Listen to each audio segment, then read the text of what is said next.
اعوذ باللہ السمیع العلیم من الشیطان الرجیم من ہمزہ ونفسہ ونفخہ بسم اللہ الرحمن الرحیم ان عدۃ الشہور عند اللہ 12 شہرا فی کتاب اللہ یوم خلق السماوات والارض منها 4 حرم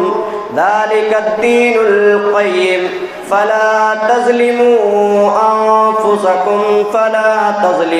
فيهن أنفسكم وقاتلوا المشركين كافة كما يقاتلونكم كافة واعلموا أن الله مع المتقين. وقال النبي صلى الله عليه وسلم السنة 12 شهرا منها 4 حرم 3 متوالية ذو القعدة وذو الحجة والمحرم ورجب مضر الذي بين جمادى وشعبان. سامعین اکرام، میرے عزیز دوستو، بزرگان دین، پردہ نشین میری دینی ملی مائیں اور بہنیں، اللہ تبارک و تعالیٰ آپ سب پر رحم فرمائے. آج کے جمعے کے عنوان کی مناسبت سے جس موضوع کو لے کر میں آپ حضرات کے سامنے حاضر ہوا ہوں وہ بہت ہی اہم موضوع ہے، اور اس عنوان کا نام ہے ماہ محرم کی فضیلت و حرمت. قرآن و حدیث کے اندر ماہ محرم کے تعلق سے کئی احکامات ذکر کیے گئے ہیں اور کئی فضیلتیں اس کی بیان کی گئی ہیں. تاریخ کے حوالے سے بھی اس کی کئی فضیلتیں ہیں اور اعمال اور احکام کے اعتبار سے بھی اس کی کئی فضیلتیں بیان کی گئی ہیں. چونکہ یہ جو مہینہ چل رہا ہے وہ محرم الحرام ہی کا مہینہ ہے، جس کی آج 6 تاریخ ہے. تو اس کی مناسبت سے میں آپ حضرات کے سامنے کچھ چیزیں بیان کرنے کی کوشش کروں گا قرآن و حدیث کی روشنی میں. اللہ تبارک و تعالی مجھے حق کہنے اور ہم سب کو اس حق پر عمل کرنے کی توفیق عطا فرمائے. خطبہ مسنونہ کے بعد میں نے قرآن حدیث کی سورہ توبہ کی آیت نمبر 36 تلاوت کی. اس میں اللہ تبارک و تعالی ارشاد فرماتا ہے ان عدۃ الشہور عند اللہ 12 شہرا فی کتاب اللہ، کہ بے شک اللہ تبارک و تعالی کے نزدیک مہینوں کی جو تعداد ہے وہ 12 ہے. کب سے ہے؟ یوم خلق السماوات والارض، جب سے اللہ نے زمین اور آسمان کو پیدا کیا ہے، بنایا ہے. منہا 4 حرم، اور ان 12 مہینوں میں سے 4 مہینے حرام مہینے ہیں، حرم مہینے ہیں، تحریم کے مہینے ہیں، تعظیم کے مہینے ہیں، تکریم کے مہینے ہیں، توقیر کے مہینے ہیں. یعنی ان 12 مہینوں کے اندر اللہ کے احکامات ایک سے ہیں، لیکن ان 4 مہینوں کے اندر اللہ تبارک و تعالی نے کچھ احکام کو خاص کر دیا ہے اور اپنے بندوں کے اوپر خاص طور سے ان 4 مہینوں کے اندر ہر قسم کے ظلم کو حرام قرار دیا ہے اور سختی سے اس سے منع کیا ہے. ان 4 مہینوں کے اندر کون کون سے؟ حدیث میں نے آپ حضرات کے سامنے پڑھی، ذکر کی. وہ حدیث ہے حضرت ابو بکر رضی اللہ عنہ سے. وہ نبی کریم صلی اللہ علیہ وسلم سے بیان کرتے ہیں کہ نبی کریم صلی اللہ علیہ وسلم نے فرمایا السنۃ 12 شہرا، کہ سال میں 12 مہینے ہوتے ہیں. منہا 4 حرم، ان میں سے 4 مہینے حرمت والے مہینے ہیں، جو 3 ان میں سے 3 متوالیۃ ذو القعدہ وذو الحجہ والمحرم، جن میں سے 3 مہینے تو پے در پہ آتے ہیں، یعنی ذو القعدہ عید کے بعد کا مہینہ، رمضان المبارک کے بعد کا مہینہ ذو القعدہ، پھر ذو الحجہ جس میں عید الاضحیٰ ہم مناتے ہیں، اس کے بعد یہ محرم کا مہینہ، تیسرا مہینہ، یہ 3 مہینے تو پے در پہ آتے ہیں، اور ایک چوتھا مہینہ رجب جو مضر الذی بین جمادی و شعبان، جو جمادی الثانی اور شعبان کے درمیان کا مہینہ ہے، یعنی رمضان المبارک سے پہلے کون سا مہینہ ہوتا ہے؟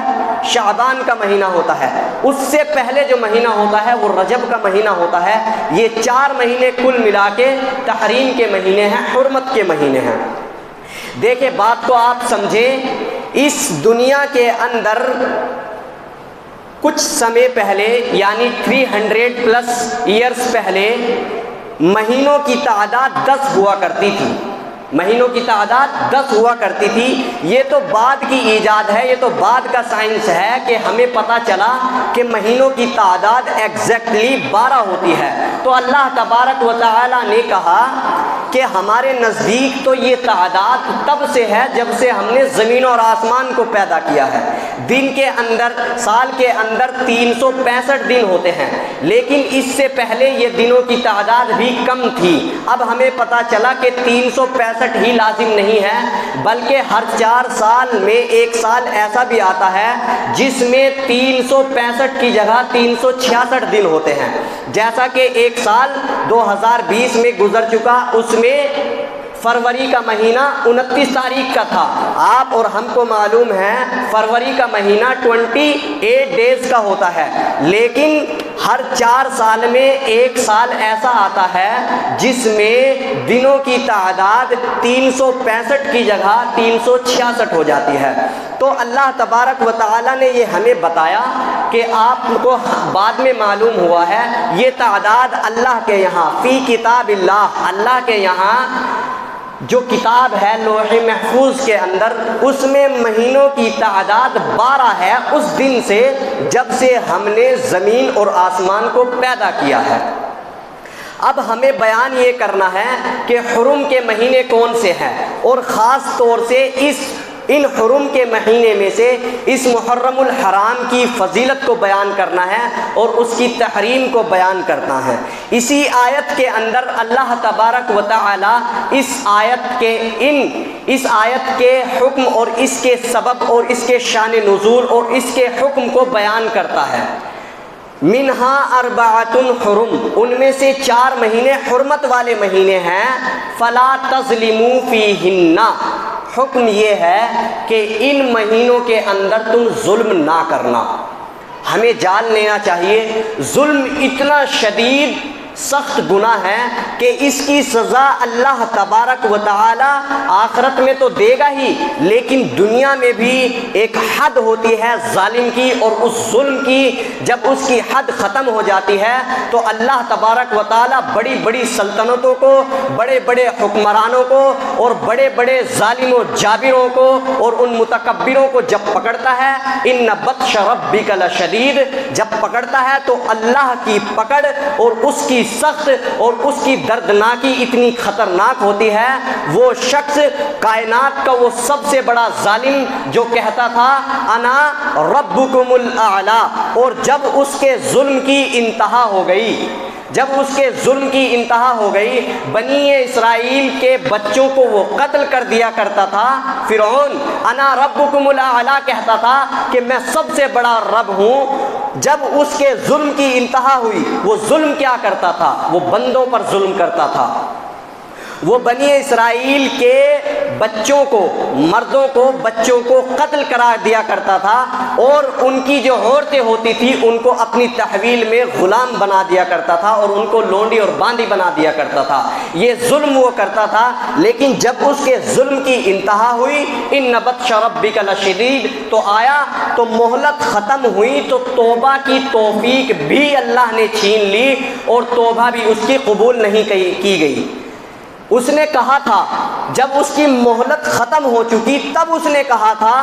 آمنتو باللہ رب العالمین رب موسیٰ و ہارون، اور پوری وضاحت کے ساتھ اس نے کہا تھا کہ میں ایمان لاتا ہوں رب العالمین پر۔ یہی نہیں رکا بلکہ آگے کہا رب موسیٰ و ہارون، میں موسیٰ اور ہارون کے رب پر ایمان لاتا ہوں۔ لیکن اس کے ظلم کی جو انتہا تھی وہ ختم ہو چکی تھی، تو اللہ نے اس کو زبردست جو ہے پکڑ کے اندر پکڑ لیا، اور پھر اس کو وَأَغْرَقْنَا آلَ فِرْعَوْنَ، اور پھر اس کو جو ہے سمندر کے اندر ایسا غرق کیا کہ آنے والی نسلوں کے لیے عبرت کا اس کو نشان بنا دیا۔ تو ظلم کی ایک وقت ہوتا ہے، اس کی ایک میعاد ہوتی ہے۔ ہمیں چاہیے کہ ہر قسم کے ظلم و ستم سے فوری طور پر توبہ کرنی چاہیے۔ یہ ظلم اتنا شدید ہوتا ہے، جب اللہ کا قہر آتا ہے تو اللہ تبارک و تعالی دولت و شہرت اور عہدے اور عزت و آبرو تمام کو تباہ و برباد کر دیتا ہے اس ظلم اور اس مظلوم کی بددعا سے۔ اگر اللہ تبارک و تعالی کے عرش اور مظلوم کی بددعا کے درمیان کوئی بھی چیز حائل نہیں ہوتی، وہ ڈائریکٹ اللہ کے عرش سے جا کر ٹکراتی ہے، اور پھر اس کا رد عمل یہ ہوتا ہے کہ اس ظالم کی جو ہے بساط لپیٹ دی جاتی ہے۔ ان مہینوں کے اندر، 4 مہینوں کے اندر خاص طور سے ہمیں ہر قسم کے ظلم سے، یوں تو ہمیں 12 کے 12 مہینوں کے اندر ظلم سے اپنے آپ کو بچانا چاہیے، نہ دوسروں پہ ظلم کرنا چاہیے، زیادتی کرنی چاہیے، نہ خود کے اوپر ظلم کرنا چاہیے۔ ظلم کی 3 قسمیں ہیں، یا تو ظلم کرتا ہے انسان اللہ کے حقوق کو دبا کر، یا ظلم کرتا ہے انسان مخلوق کے اوپر، یا ظلم کرتا ہے اپنے اوپر۔ ظلم 3 طرح سے ہوتا ہے۔ تو اللہ تبارک و تعالی نے اس آیت کے اندر حکم دیا جو سب سے چھوٹی کیٹیگری ہے،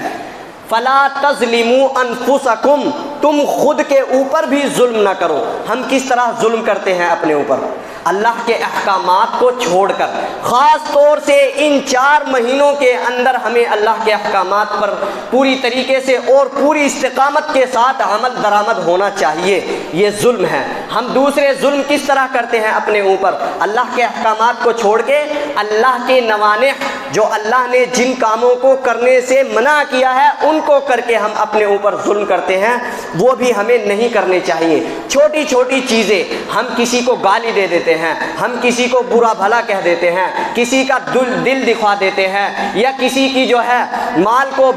بلا وجہ ہڑپ لیتے ہیں، اور اسی طریقے سے ہم اپنے گھر والوں پر ظلم کرتے ہیں، بیوی بچوں پر ظلم کرتے ہیں، یا اپنے ماں باپ پر ظلم کرتے ہیں، اپنے رشتہ داروں پر ظلم کرتے ہیں، اپنے پڑوسیوں پر ظلم کرتے ہیں، اپنے جو ہے اقارب اور جو ہے اپنے قریبیوں پر ظلم کرتے ہیں۔ تو اس قسم کے جو ظلم ہیں ہمارے ذہنوں کے اندر، وہ ظلم موجود ہیں جو ہم کرتے ہیں، ان تمام سے ہمیں 12 مہینے تو بچنا ہی چاہیے، لیکن ان 4 مہینوں کے اندر خاص طور سے ہمیں بچنا چاہیے۔ اور خاص طور سے ان 4 مہینوں کے اندر بھی شہر اللہ المحرم کے اندر ہمیں خاص طور سے بچنا چاہیے، کیونکہ یہ وہی مہینہ ہے جس کے اندر فرعون کے ظلم کو نشت و نابود کر دیا گیا تھا، اور اللہ تبارک و تعالی نے اسی مہینے کے اندر موسیٰ علیہ السلام کو اور اہل بنی اسرائیل کو فرعون کے ظلم سے آزادی دی، اور فرعون اور فرعونیوں کے لشکر کو تباہ و برباد کیا تھا۔ دوسری اس کی فضیلت اس مہینے کی، محرم الحرام کے مہینوں میں سے ایک مہینہ ہے، حرم کے مہینوں میں سے ایک مہینہ ہے۔ یہ ایک تو یہ فضیلت ہوئی۔ دوسری اس کی فضیلت یہ ہے کہ اس مہینے کے اندر ہجری سن کا آغاز ہوا، یعنی اسلام کی رسالت تو پہلے ہی نازل کر دی گئی تھی، لیکن اللہ کے رسول صلی اللہ علیہ وسلم نے اس ظلم کے دیار سے ہجرت کی تھی مدینہ کی طرف، اس لیے اسی مہینے کے اندر، محرم الحرام کے اندر، اس وجہ سے اس جو اسلامک جو کیلنڈر ہے وہ ہجری سن کہلاتا ہے، اور اس کا آغاز محرم الحرام کے مہینے، یعنی جو مہینہ یہ چل رہا ہے، اسی محرم الحرام کے مہینے سے اسلامی مہینوں کی شروعات ہوتی ہے۔ اس کی دوسری فضیلت۔ تیسری فضیلت اللہ کے رسول صلی اللہ علیہ وسلم نے جو بیان کی وہ یہ کہ افضل الصیام بعد رمضان شہر اللہ المحرم کہ محرم الحرام رمضان المبارک کے مہینے روزوں کے مہینے کے بعد اگر سب سے زیادہ فضیلت والا کوئی روزہ ہے وہ محرم الحرام الشہر الحرام کا ہے۔ دو فضیلتیں اس کے اندر ہیں، ایک تو اللہ کے رسول صلی اللہ علیہ وسلم نے اسی مہینے کو شہر اللہ کہا ہے۔ یوں تو 12 کے 12 مہینے اللہ کے ہیں، اللہ نے بنائے، اللہ کے ہیں نا، لیکن خاص طور سے اللہ کے رسول صلی اللہ علیہ وسلم نے صرف اسی مہینے کے بارے میں کہا شہر اللہ، یہ اللہ کا مہینہ ہے۔ جب اللہ کا مہینہ ہے تو اس کی فضیلت اور زیادہ بڑھ جاتی ہے، اور اس کی تکریم اور اس کی تعظیم اور توقیر اور زیادہ بڑھ جاتی ہے۔ تو ہمیں ہر قسم کے ظلم سے خاص طور سے اس مہینے کے اندر بچنا چاہیے۔ اور اسی حدیث کے اندر جو تیسری بڑی فضیلت ہے کہ افضل الصیام بعد رمضان شہر اللہ المحرم، کہ رمضان المبارک کے روزوں کے مہینے کے بعد سب سے فضیلت والا جو روزہ ہے وہ اسی مہینے کے اندر آتا ہے، یوم عاشورہ کا روزہ، یعنی محرم الحرام کی 10 تاریخ آنے والی ہے، اور اس میں جو روزہ آنے والا ہے اس کی ایک جو ہے تاریخی حقیقت ہے۔ جب نبی کریم صلی اللہ علیہ وسلم مدینہ پہنچے ہجرت کر کے، تو آپ صلی اللہ علیہ وسلم کو معلوم ہوا کہ یہود و نصارہ یہودی خاص طور سے عاشورہ کے دن کا روزہ رکھتے ہیں، عاشورہ کے دن کا روزہ رکھتے ہیں۔ آپ صلی اللہ علیہ وسلم نے معلوم کیا کہ کیا وجہ ہے، تو یہودیوں نے بتایا کہ اس دن اللہ تبارک و تعالیٰ نے یوم عاشورہ یعنی محرم الحرام کی 10ویں تاریخ کا جو دن ہے، اس دن اللہ تبارک و تعالیٰ نے موسیٰ اور بنی اسرائیل کو فرعونیوں سے نجات دی تھی، تو اس کی شکر گزاری کے لیے حضرت موسیٰ علیہ السلام نے اس دن کا روزہ رکھا تھا، اس دن کا روزہ رکھا تھا۔ تو اس لیے ہم یہودی اس دن کا روزہ رکھتے ہیں۔ تو اللہ کے رسول صلی اللہ علیہ وسلم نے ارشاد فرمایا کہ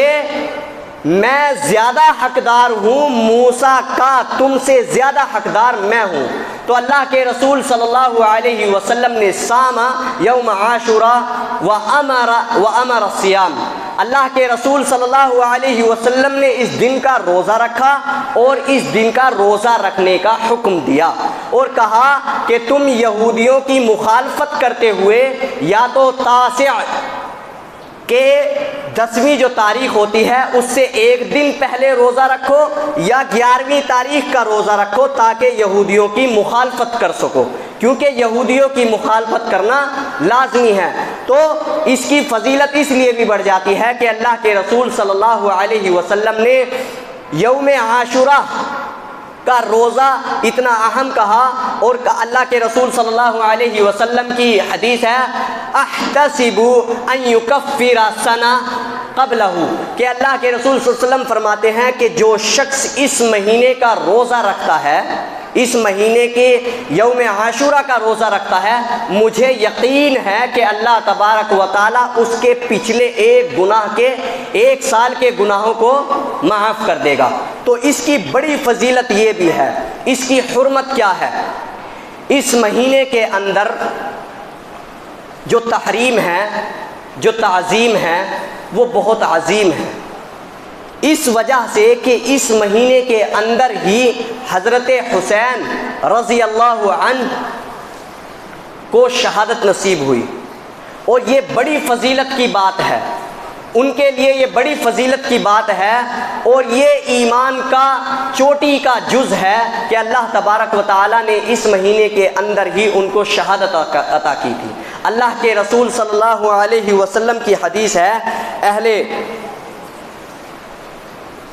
البیت کے تعلق سے یہ لازمی جز ہے ہمارے ایمان کا، کیونکہ اس مہینے کے اندر ایک گروہ ہے جو ان چیزوں کو لے کر اور ان جہالتوں کو لے کر اور کم علمی کی وجہ سے دین کے جو احکام ہیں، جو اس مہینے کی حرمت ہے، جو فضیلت ہے، اس پر عمل نہ کر کے خرافات پر، جہالت پر اور گالی گلوچ پر اور لعن طعن پر کام کرتے ہیں۔ اس حوالے سے ہمارے ایمان کا یہ جز ہے۔ پہلی بات میں بیان کر دوں کہ اللہ کے رسول صلی اللہ علیہ وسلم کی حدیث ہے حضرت جابر بن عبداللہ سے، وہ کہتے ہیں کہ میں نے رسول اللہ صلی اللہ علیہ وسلم کو یوم عرفہ کے دن دیکھا، وہ خطاب کر رہے تھے لوگوں سے، اور میں نے انہیں سنا وہ اس وقت کہہ رہے تھے یا ایھا الناس انی ترکت فیکم ما ان اخذتم به لن تضلوا کتاب اللہ و سنت اہل بیتی۔ وہ کہہ رہے تھے کہ اے لوگو، میں تمہارے درمیان دو چیزیں چھوڑ کر جا رہا ہوں، ایک کتاب اللہ، اگر تم ان دو چیزوں کو لازمی پکڑے رہو گے تو تم ہرگز جو ہے گمراہ نہیں ہو سکتے، ایک کتاب اللہ اور دوسرے میرے اہل بیت۔ اہل بیت کو لے کر کے کچھ سنیوں کا نظریہ یہ ہوتا ہے کہ شیعہ حضرات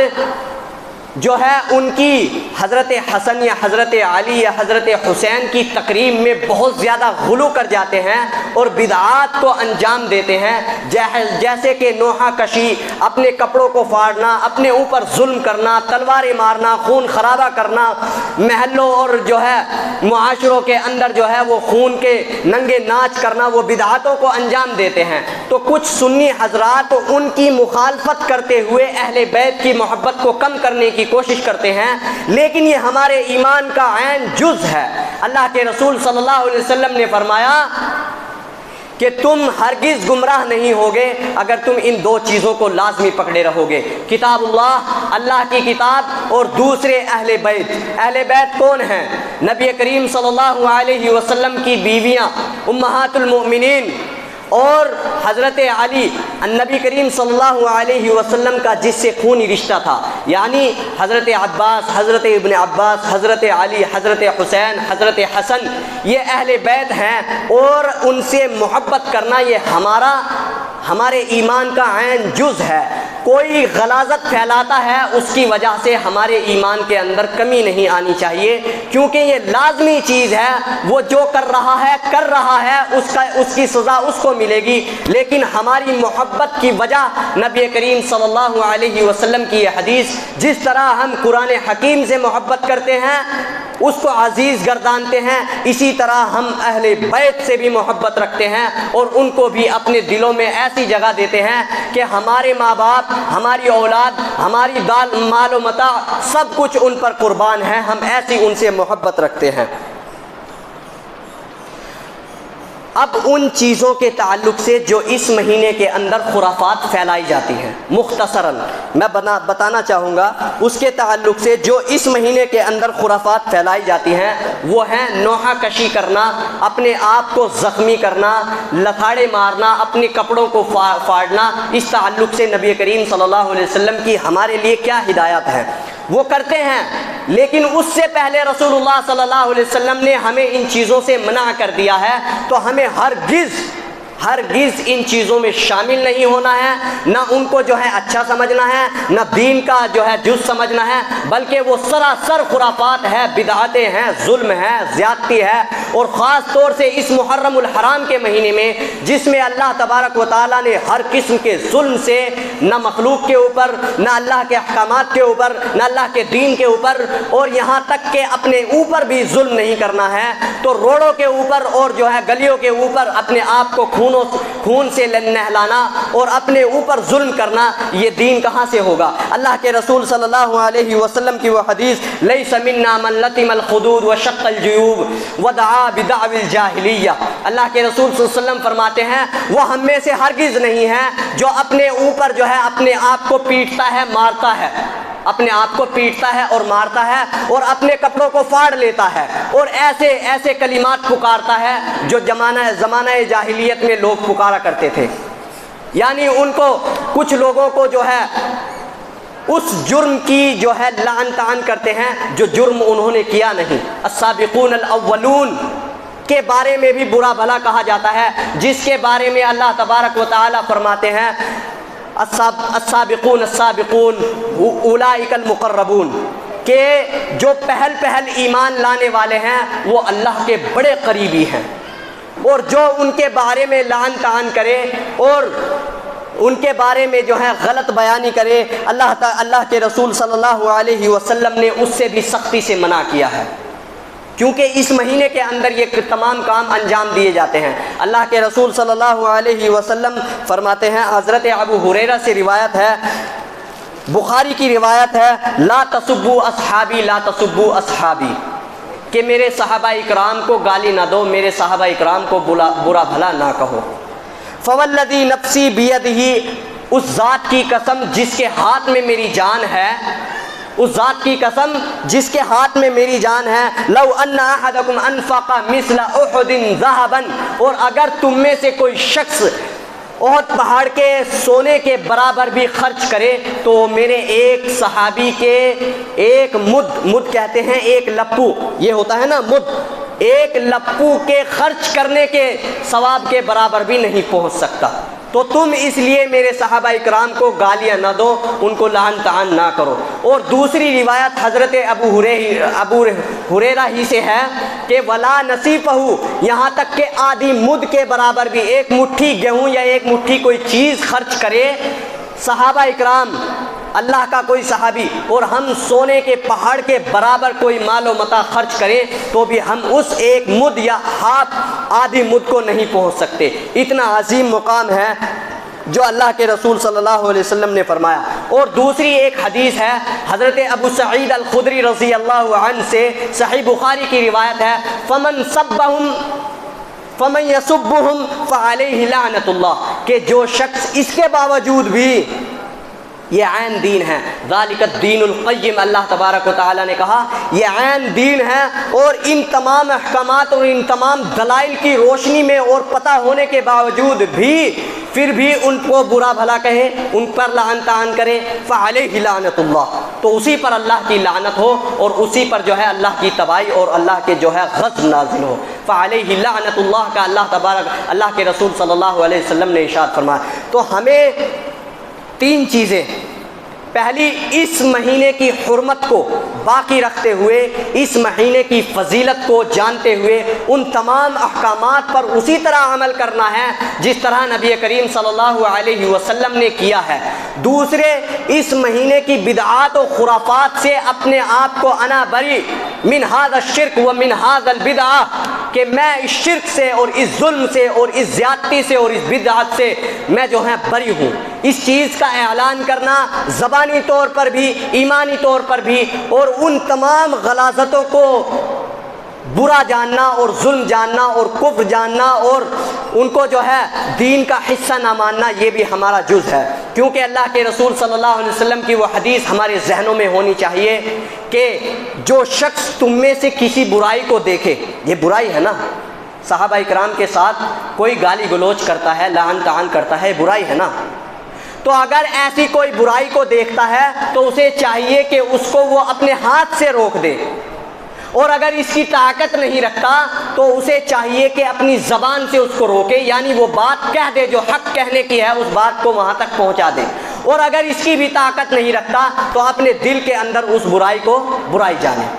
یہ ایمان کا آخری جز ہے۔ تو ہمیں ان چیزوں کو ذہن میں رکھتے ہوئے ان تمام خرافات سے بچنا چاہیے، ان تمام غلاظتوں سے بچنا چاہیے، خاص طور سے اپنے نوجوانوں کو جو ان ریلیوں اور ان جلسوں اور ان جو ہے میلادوں کے اندر شامل ہوتے ہیں جن میں نبی کریم صلی اللہ علیہ وسلم کے اصحاب کو گالیاں اور لعنتیں دی جاتی ہیں، لعنتیں ان پر بھیجی جاتی ہیں۔ تو ہم اپنی اولاد کو، اپنے پڑوسیوں کو، اپنے رشتہ داروں کو، اپنے خاندان اور اپنے اہل و اقارب کو ان چیزوں کے بارے میں سمجھائیں اور ان کو ان سے دور رکھیں، ان کو ان سے دور رکھیں، اور کسی اس طرح کے ظلم سے ہم اپنے آپ کو بچائے رکھیں، کیونکہ ظلم کی ایک حد ہے۔ اگر ہم اس ظلم کے اندر شامل ہوئے، ان بطش ربک لشدید، کہ اللہ کی پکڑ بہت سخت ہے۔ اللہ تبارک و تعالی ہمیں ہر قسم کے ظلم اور اس تمام قسم کے بدعات و خرافات سے اللہ ہمیں، ہماری اولادوں کو، ہمارے اہل و اقارب کو، ہمارے تمام معاشروں کو اور تمام مسلمین کو ان جو ہے بدعات سے، خرافات سے، ظلم سے، کفر سے، شرک سے اللہ تبارک و تعالی ہمیں بچنے کی توفیق عطا فرمائے۔ آمین۔ وآخر دعوانا ان الحمد للہ رب العالمین۔